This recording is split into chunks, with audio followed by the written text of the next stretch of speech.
listening to Inner Warmup. I'm your host, Taylor Lise Morrison, founder and author of Inner Workout, ICF certified coach, and fellow journeyer. In 2017, I set out to build a life that didn't burn me out, and I found my life's work in the process. On Inner Warmup, we talk about how self-care and inner work show up in your relationships, your career, your schedule, and in the conversations you have with yourself. We get practical, we get nuanced, and we're not afraid to challenge wellness as usual. So take a deep breath and get curious. This is where your inner work begins. Today's guest is Marché Pleshette. Marché is a leadership and transition coach who helps clients excavate their greatest capability and achieve a heightened state of personal and professional accomplishment. Marché's also been a senior delivery consultant for Franklin Covey for 18 years. And in that capacity, she's impacted thousands of individuals and hundreds of organizations. She's the co-author of the book, Change: How to Turn Uncertainty into Opportunity. And today on the show, we talk about change at work. We talk about the surprisingly predictable change journey, 5 common reactions to change, plus how change impacts us and what we can do about it no matter where we sit in the organization. There's always something that's going to change at work, and this conversation will help you navigate that change. Marché, thank you for being on the show. I'm so excited to have you. I am excited to be with you, Taylor. Thank you. So today we are going to be talking about organizational change, which it's got a lot of people involved. I want to make it more personal before we zoom out. So can you tell us a little bit about your career and what led you to co-author a book on change? Thank you so much. So my career now, I'm dating myself, but I have actually been in public relations. I have done community affairs. I've worked in human resources. I have been manager of employee retention at the last role that I had before my current role as a consultant, a delivery consultant. And it's funny, as we will talk about change, studies actually show that the average American has about 6 careers, not 6 jobs in a lifetime, but 6 careers in a lifetime. And I think what I've just shared with you really falls into that. And then I'm also a coach. I am a leadership coach, what anybody would call an executive coach, but I like to call myself a leadership coach. But in my role as a delivery consultant, really in my role as a delivery consultant at Franklin Covey, I was asked to be one of 4 co-authors to write the book on change. And I think that it had a great deal to do just with the human aspect of change that I just love, and probably a bit to do with my role and career in coaching. And, I think different ones of us, the co-authors, are all very different. We have a couple of executives. We have another delivery consultant. But for me, I think that I might have just been asked to be a part of that project because I just love people. And as we approach change, it really is very much about the human part of change that happens in any organization or with any individual. I'm really glad that you brought it to this people part of it. So listeners may or may not know this, but my academic background is in leadership and organizational effectiveness. And I have worked in change management before. I nerd out on some of these things. And when you're learning about it from a theoretical perspective, it's easy to lose sight of the people part of it. Like everyone can just become a number and these numbers are moving into a different function. And you forget that these are people's jobs and you're maybe shaking up the way that their whole process works or the way that they relate to patients or whatever it might be. You lose the humanity of it. And to take it even further, for us as individuals experiencing change, we just spend so much of our time at work. The majority of our time really is spent doing work. But I see people not drawing the line between the time that we spend at work and the impact that that time can have on our well-being. And so to bring that to the change conversation, you've experienced a lot of change throughout your career and you've observed a lot of change in working with other people. How have you seen the change impact well-being? Taylor, I love the work that you do. And I love that no matter whether it's a business environment or the work that you do as a coach, I love the human part of what you do. And it's very much that. So to speak to that, change is a human phenomenon, period. And you just said that when people in the workplace experience change, like it impacts their jobs, it impacts them. And when people go through change, oftentimes one of the biggest things that I hear is people talk about sleeplessness. People call off of work oftentimes when they are going through change in the workplace because they feel stressed. They feel sick in ways, primarily like headaches, which are probably stress related migraines or headaches. It impacts their clarity because it becomes stressful to do whatever they had been doing and adopt to whatever they're supposed to be doing. And change, it's a psychological experience that we have because our brains, it's psychological and it's, I would even say neurological, because our brains get used to patterns and get used to a process happening like routinely. And when change actually happens, this is very much a brain experience that we have. We're jarred, even if we're not scared of change, even if, it's not a bad thing, is jarring. It actually causes us to pause because we're used to patterns. And that protects us actually. And so for so many of us, I just said like some people are okay with change. Some people, in fact, like change. They don't like grass to grow under their feet. They want something different often. But what we found is most people, historically speaking, most people don't love change. And so it really can be something that can really put us in a tailspin when change happens. And for me, I'm my own best example because I used to really resist change. I liked things the way they were. And I'm a very compliant person. So I would always get with the program and actually adapt to change beautifully. But initially it's like, oh my gosh, no, I don't want it. It was stressful for me. But I learned over time that I've got to adapt to change because it's not going to stop. It's the one constant. And it has been helpful for me to figure out how to do it. You brought a lot there. There's the element of change interrupting our patterns, interrupting these neural pathways where our brain's like, this is how it goes. And all of a sudden, it's not how it goes anymore, which can manifest, like you said, physically and not being able to sleep and having headaches or having other physical ailments. And to continue the conversation, I want to bring it on what you said towards the end about how you are your own example. And you hinted at it. You didn't say this exactly, but you talked about how the way that you feel about a change can change as you are experiencing the change, which really speaks to one of the models that you introduce in the book. You've got this change model. I would love if you could walk us through this model. So one of the co-authors of the book, Curtis Bateman, actually worked very closely with Spencer Johnson, who was the author Who Moved My Cheese. And so he and his old business partner actually found that when they talked to people and they realized like people got like, okay, we know that the cheese get moved. We've got to accept that. But what do we do with it? So we kind of pick up there. Like, what do we do when the cheese gets moved? And it's based on the model that they came up with.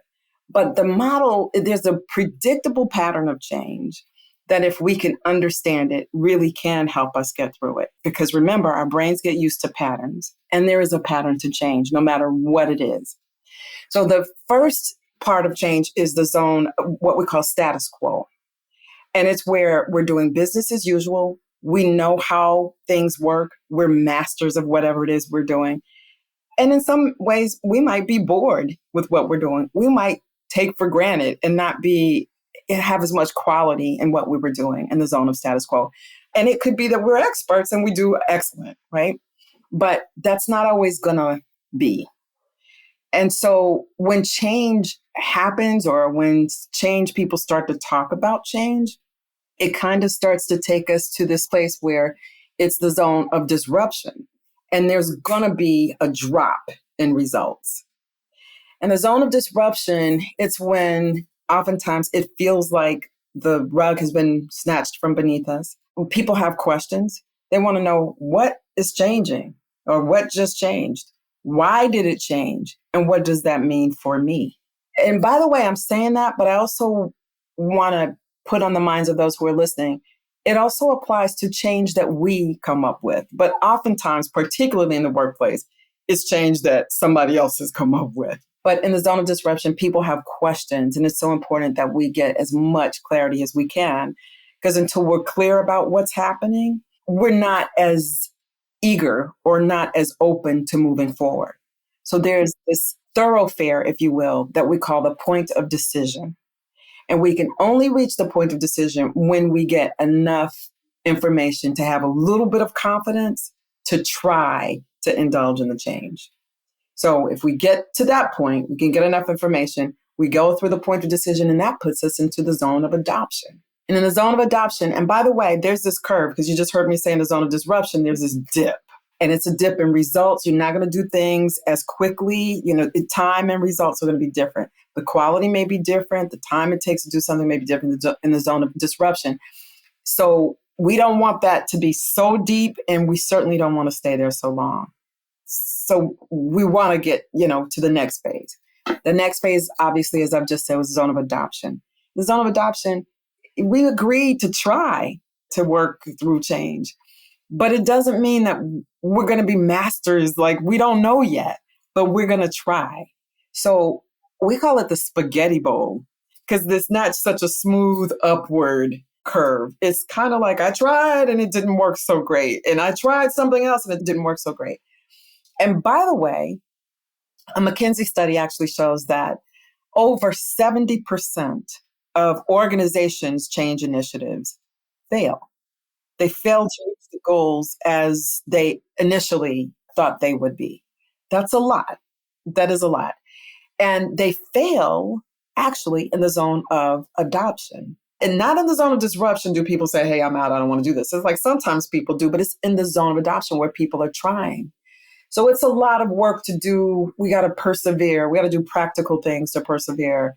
As leaders, we've got to really encourage people and really be present. And communication is a big part of all of this. But if we could do that in the zone of adoption and stick with it ourselves, and if we're leaders, help people to stick with the process, it gets us to the zone of innovation.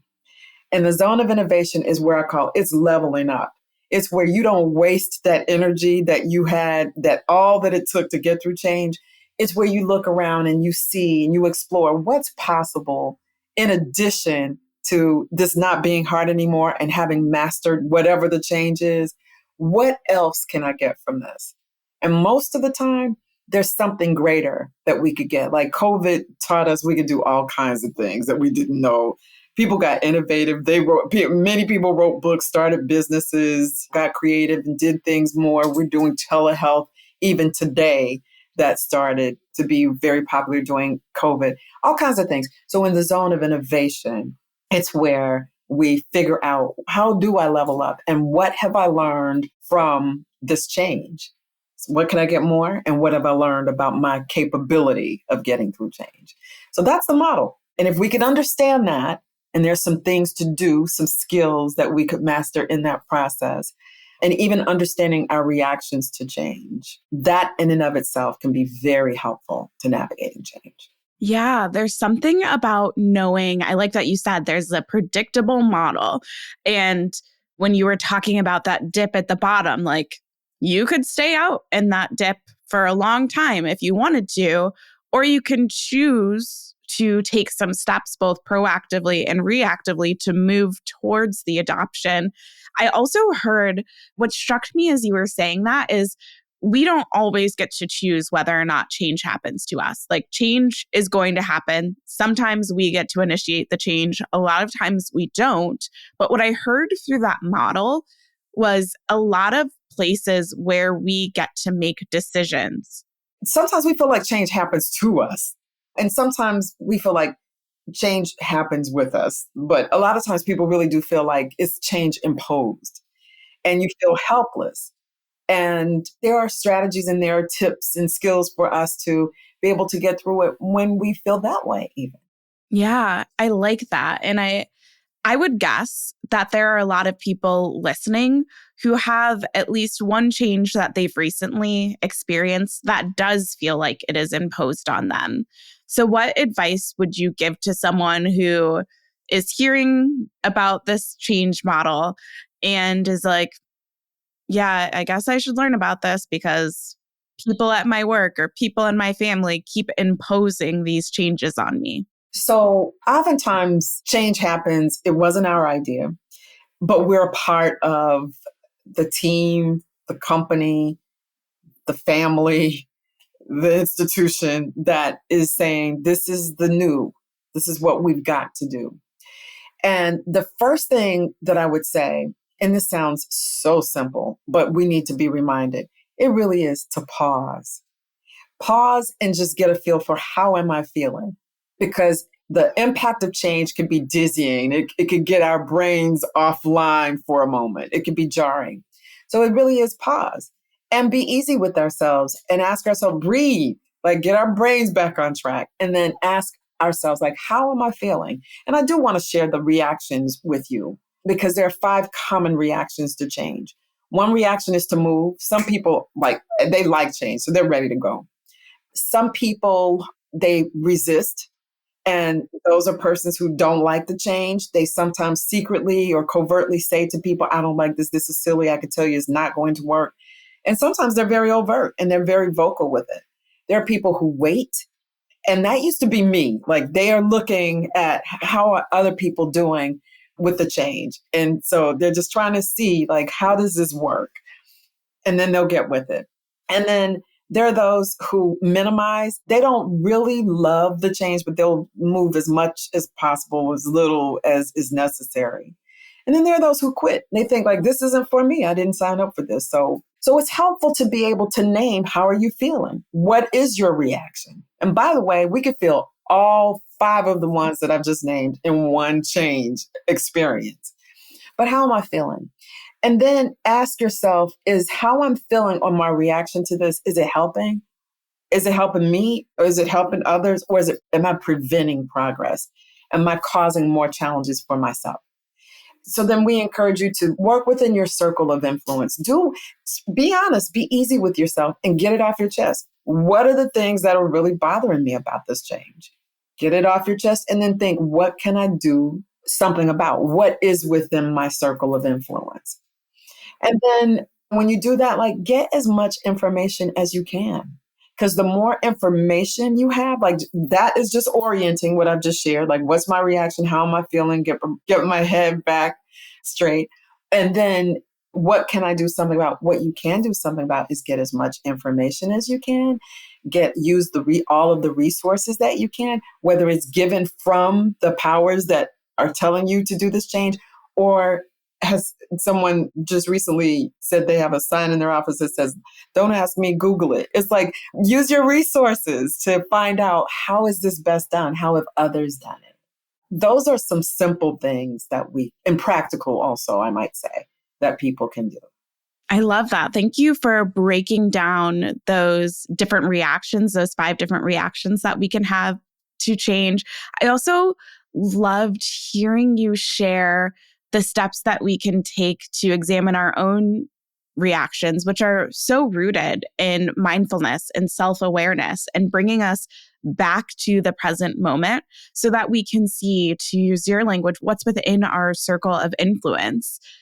I want to push on that circle of influence a little bit further because we have people listening who are at all different levels of organizations. Some people are individual contributors. Some people have teams that report to them. Some people are business owners. So as you're looking at people who maybe have different circles of influence, what is some advice that you would give to someone who is more of an individual contributor, who's doing work on their own?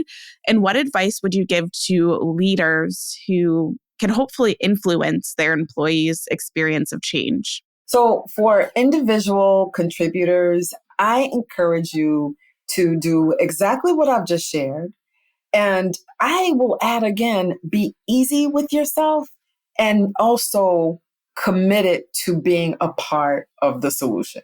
Now, I mentioned quit as one of the reactions that sometimes people feel like I didn't sign up for this. This is not what I want to do. And in the zone of disruption in that space, some people decide I don't want to be a part of it. Like, I want to remind us all, even when, and that's anybody's right, and it shouldn't be judged either, because sometimes it makes space for people. And there's something better or something more desirable for the person who makes the decision to quit. And by the way, in the book, we have a parable that actually personifies all of those reactions. So, and that's a little bit fun. But it's, even if we decide to quit and move on, there's still going to be change. It's just that it's a change that a person is desiring. It's more than what's at hand. So that's always an option, but I'm not encouraging that at all. I'm just sharing that because it's important for us to realize that no matter what we do, there's change. But for the individual contributor, you want to just think about, like, how can I be a part of the solution? Change is changing. It's not going to stop. How can I get as much information as I can? How can I be helpful for myself and also for the people who I work with? Because if we're all going through this, we're doing it together. And it can be helpful just to understand what's working for them, what isn't. How do I get as much information as I can? Who are the powers that be? Communication is so key. Don't feel bad for asking questions and just do it in a way that helps whoever it is you're asking understand you're wanting to understand so that you can get the clarity that you need to try to be a part of the change. So that's the big thing for any individual. Get as much information as you can. Ask the question, what am I doing? What have we been doing that we're going to be doing differently? Find out, like, how is that going to impact how we operate? And a lot of times leaders can't share everything, or they may not have all of the information, but just kind of get curious and be okay with, you may not get 100% clarity, but if you could get more clarity than just, this is where we're going, just get with the program, getting on the bandwagon and just make it happen, that can be very helpful for you. Communicate, communicate, communicate, be curious, ask questions, and just be introspective and committed to being a part of solutions. I love that. And I'm going to pause you before you go on and talk to leaders and just reflect back to the listeners. Your organization is probably not going to use language related to self-care and well-being and personal development, but so many of the tools that you learn from Inner Workout and from your whatever other endeavors you do to support your well-being and inner work are so well suited to be applied in these situations. So use those things, incorporate them, and it will change the way that you experience change. You have just inspired me I find myself working in a lot of environments, and you've just re-encouraged me to say in the simplest of terms. When I mentioned it just a little while ago, when I talked about getting our brains back on track, I really meant that. Like, this is not always the easiest thing. And so for the very work that you do, Taylor, with Inner Workout, I do want to encourage, pause, breathe, seriously. And just, like, I might even say, like, for me, meditating. So I wouldn't go into every work environment, and say this, but it really is translated what I'm trying to say without having said it, but I could say it here. Meditate, do whatever gives you calm, because it's just about getting our heads straight and getting the calm enough to move into change. Is really, the whole definition of change really is doing something different, perhaps, that was not previously done. As it relates to leaders, for any leader who is listening to this, this is so important. As I talked about that change model, Oftentimes, as leaders, I ask this whenever I teach a class on change and whenever I do keynotes on change. I ask people, what is it that you appreciate most about leaders who implement change that you've been a part of? And what has been most challenging to you? The biggest thing that I get is, and I'll switch the way I'm saying it, what they are most challenged by is leaders that just tell them, convey, this is what we're doing, change, make it happen. And they sometimes feel like the leaders aren't as clear about the change themselves. What people really appreciate most is leaders who are empathetic about change and the fact that change is a process. By the way, I teach leaders about change as well as individual contributors.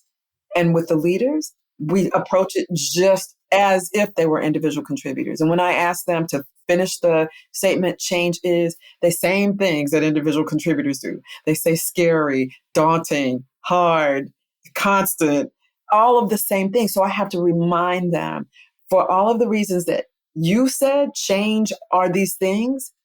Change is these things.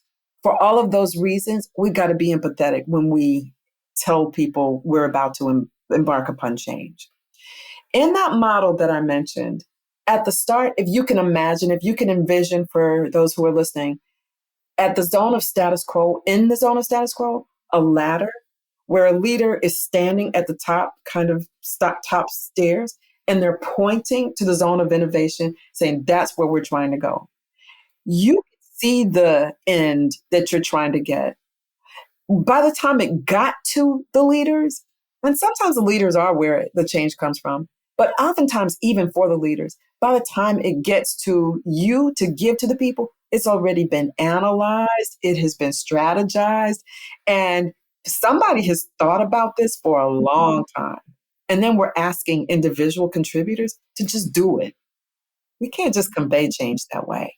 We can't just dump it off on people and point to that.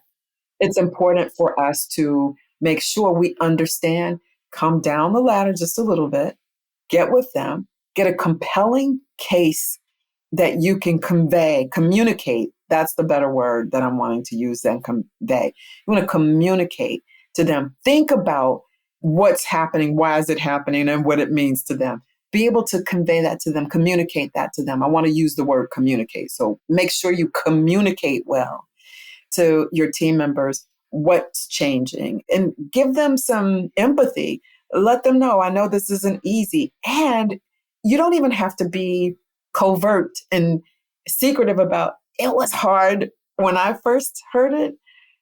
And I realized we can do this.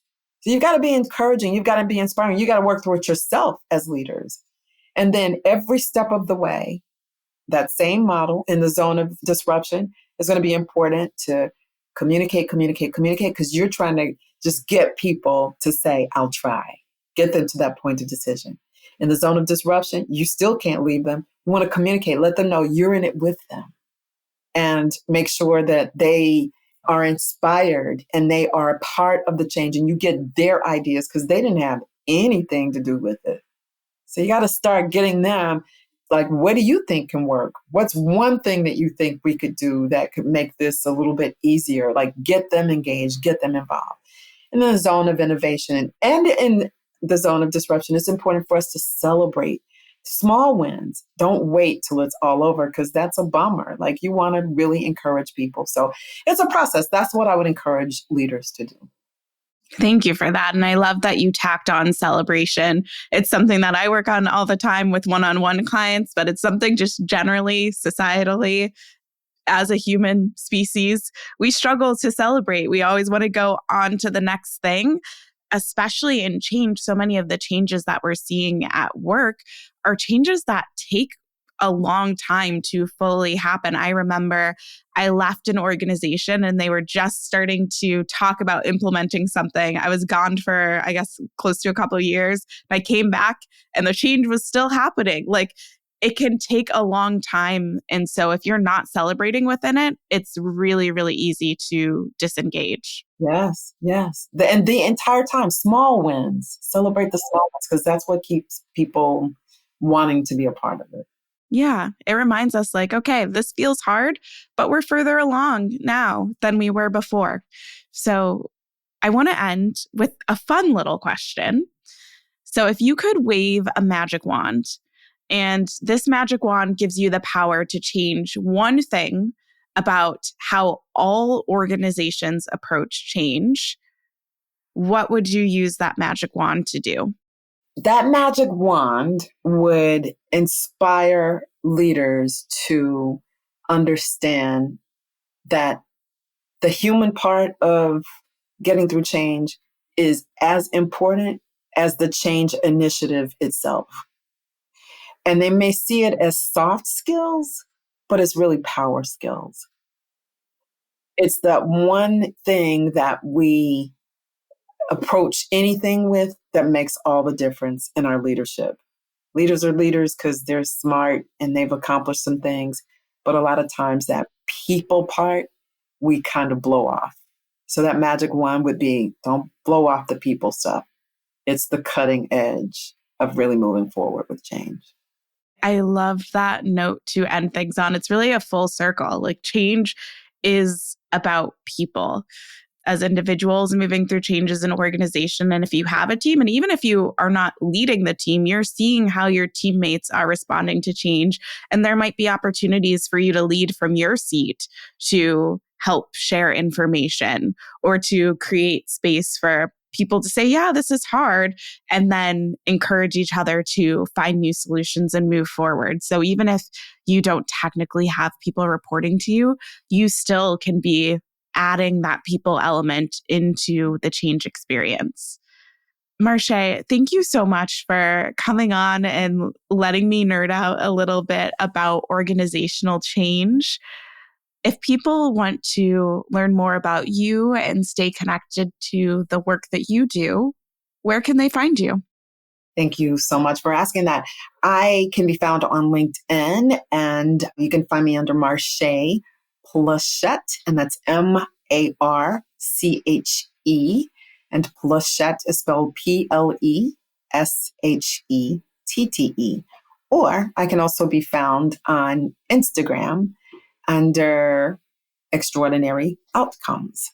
Lovely. We'll make sure that both of those are linked in the show notes. So if you didn't catch it, don't worry. You'll be able to find that in the show notes. And Marché, just thank you so much for a great conversation. And I hope all of us got some tips that we can use to navigate change at work. But honestly, this change curve and this change model applies outside of work too. Thank you so much, Taylor. It's been a joy talking to you as always. Inner Warmup is a collaborative effort. It's hosted by me, Taylor Lise Morrison. Danielle Spalding provides production support, and it's edited by Carolina Duque. If you enjoyed this episode, share it with a friend. And if you're looking to continue your inner work, our free Take Care assessment is a great place to start. On that note, take care.